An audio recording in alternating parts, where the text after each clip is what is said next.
Her hikayenin bağlantısı vardır. Burası Atlas Link.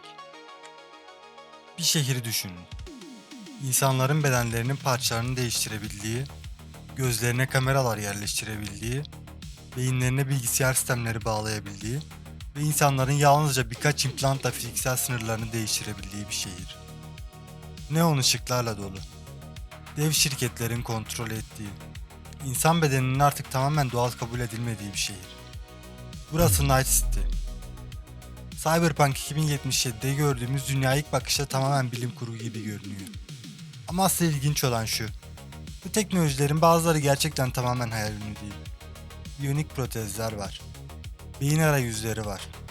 Yapay organlar geliştiriliyor. Genetik mühendisliği ilerliyor. Yapay zeka her geçen gün daha yetenekli hale geliyor. Peki Cyberpunk 2077'nin dünyası gerçekten mümkün olabilir mi? Bir insan bedenini oyundaki gibi değiştirebilir miyiz? Beyne bilgisayar bağlayabilir miyiz? Anılarımızı dijital hale getirebilir miyiz? Ve en önemlisi, bir insanın zihnini gerçekten başka bir ortama aktarabilir miyiz? Bugün Cyberpunk 2077'yi bilimle karşılaştırıyoruz. Cyberpunk 2077'nin en temel fikirlerinden biri Cyberware. Yani insan bedenine teknolojik parçalar eklemek. Oyunda bunun sınırı neredeyse yok. Kollarınızı değiştirebiliyorsunuz, bacaklarınızı güçlendirebiliyorsunuz, gözlerinize gelişmiş optikler takabiliyorsunuz, sinir sisteminizi değiştirebiliyorsunuz. Hatta beyninizin çalışma şeklini etkileyen sistemler kullanabiliyorsunuz. Peki gerçek dünyada bunun karşılığı var mı? Aslında evet. Bugün biyonik protezler kullanılabiliyor. Bazı protezler elektriksel sinyalleri algılayarak kullanıcının hareket niyetini yorumlayabiliyor. Bazı araştırmalarda ise doğrudan sinir sisteminden gelen sinyaller kullanılarak robotik uzuvlarını kontrol edilmesi üzerinde çalışılıyor.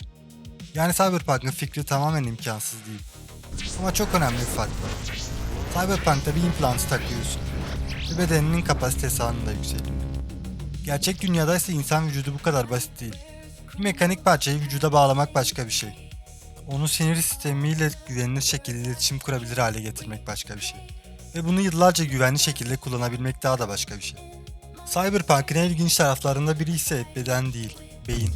Çünkü Cyberpunk 2077 teknoloji yalnızca kaslara veya kemiklere dokunmuyor. Doğrudan sinir sistemine bağlanıyor. Ve bu fikir gerçek dünyada da araştırılıyor. Beyin bilgisayar arayüzleri. Basitçe söylemek gerekirse bunlar beynin elektriksel aktivitelerini algılayıp bilgisayar sistemlerini anlayabileceği sinyallere dönüştürmeye çalışan teknolojiler. Böylece bir insanın yalnızca düşünce veya sinirsel aktivitesi üzerinden bir cihazı kontrol etmesi mümkün olabilir. Örneğin hareket edemeyen bir kişinin bilgisayar imajını kontrol edebilmesi, robotik bir kolu yönlendirebilmesi ya da iletişim kurmasına yardımcı olacak bir sistemi kullanabilmesi. Bunlar artık yalnızca bilim kurgu konusu değil. Ama Cyberpunk burada yine işi çok daha ileri götürüyor. Oyunda beyin neredeyse bir bilgisayar gibi kullanılabiliyor. Bilgi yüklenebiliyor. Sistemler beynin içine bağlanabiliyor. İnsanla makine arasındaki sınır giderek ortadan kalkıyor. Gerçek dünyada ise henüz bu seviyede değiliz. Beyin bilgisayarın sabit diski değil. Ve insan zihnini bir USB bellek gibi okuyup yazmak bugün mümkün değil. Cyberpunk'ta bir başka dikkat çekici teknoloji ise gözler. Kiroshi optikleri sayesinde karakterler yalnızca görebilmiyor. Çevreyi tarayabiliyor. Nesneleri analiz edebiliyor. Hedefleri tanıyabiliyor, bilgiyi doğrudan görüş alanında gösterebiliyor. Peki gerçek dünyada buna ne kadar yakınız? Görüntüyü elektronik sinyallere dönüştüren görsel protezler üzerinde uzun zamandır araştırmalar yapılıyor. Ayrıca arttırılmış gerçeklik gözlükleri gerçek dünyanın üzerine dijital bilgiler yerleştirebiliyor. Yani Cyberpunk'ın yaptığı şey aslında iki farklı teknolojiyi birleştiriyor. İnsan görüşü ve bilgisayar destekli bilgi. Ancak oyundaki gibi bir implantının önünüze istediğiniz bilgiyi kusursuz şekilde getirmesi hala bilim kurgu. Çünkü görmek yalnızca kameradan görüntü almak değil. Beynin o görüntüyü anlamlandırması gerekiyor. Ve insan görme sistemi düşündüğümüzden çok daha karmaşık. Şimdi Cyberpunk'ın en büyük sorusuna geliyoruz. Relic. Bir insanın kişiliğini ve zihnini dijital bir sistem üzerinde saklamak ve başka bir bedene aktarmak. Johnny Silverhand'in hikayesinin merkezinde tam olarak bir fikir var. Peki bir insanın zihnini bilgisayara aktarabilir miyiz? Bugün hayır. En azından Cyberpunk'taki anlamıyla değil. Çünkü insan zihni yalnızca bir dosya değil. Beynimizde milyarlarca nöron var. Bu nöronlar birbirleriyle inanılmaz karmaşık bağlantılar kuruyor. Anılarımız, kişiliğimiz, algılarımız ve davranışlarımız bu biyolojik sistemin içinde ortaya çıkıyor. Dolayısıyla bir beynin bütün bağlantılarını kusursuz şekilde haritalamak bile başlı başına devasa bir problem.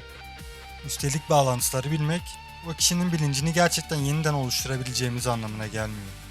Yani bugün bir insanın zihnini bilgisayara yükleyip Johnny Silverhand gibi dijital bir kişilik oluşturamıyoruz. Cyberpunk'ın en büyük bilim kurgu sıçramalarından biri tam olarak burada başlıyor. Ama diyelim ki beyin meselesini bir kenara bıraktık. İnsan vücudunu ne kadar geliştirebiliriz? Cyberpunk'ta karakterin neredeyse her sistemi değiştirilebiliyor. Sinir sistemi, dolaşım sistemi, iskelet, kaslar, gözler. Bu aslında çok ilginç bir fikir.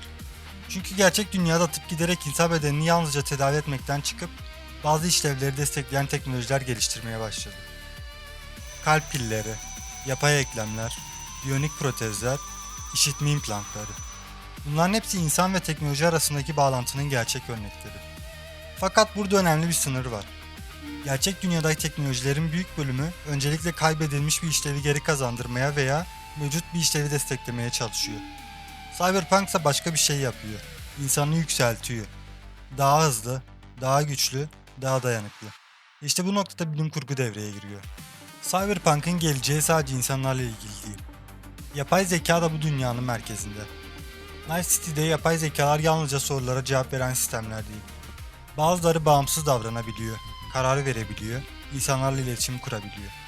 Ve bazıları insan kontrolünün dışına çıkabilecek kadar gelişmiş.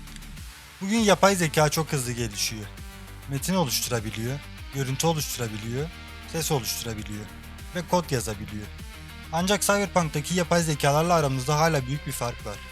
Bugünkü yapay zekaların insan benzeri bilinçlere sahip olduğuna dair bir kanıtımız yok. Yani Night City'deki gibi gerçekten bağımsız dijital varlıklar şimdilik bilim kurgu. Ama yapay zekanın giderek daha fazla karar sürecine dahil olması, işte o kısım çok daha gerçek. Cyberpunk'ın belki de en ürkütücü fikri ise ölümsüzlük. Arasaka'nın teknolojileri sayesinde insan zihninin dijital olarak korunabileceği fikri. Beden ölüyor ama kişi bir şekilde yaşamaya devam ediyor.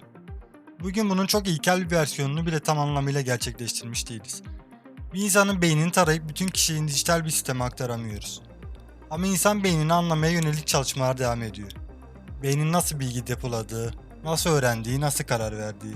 Hala bunlar araştırılıyor. Belki de Cyberpunk'ın en ilginç tarafı burada. Bize geleceğin nasıl olacağını söylemekten çok geleceğin hangi sorularını sormamız gerektiğini gösteriyor. Sonuç olarak, Cyberpunk gerçek olabilir mi? Bugünkü bilimle hayır. Night City'yi kurabilecek seviyede değiliz. İnsan zihnini başka bedene aktaramıyoruz. Bir implant takarak birkaç saniyede insanüstü yetenekler kazanamıyoruz. Ve beynimizi bilgisayara bağlayıp istediğimiz bilgiyi doğrudan zihnimize yükleyemiyoruz. Ama hikayenin diğer tarafı daha ilginç.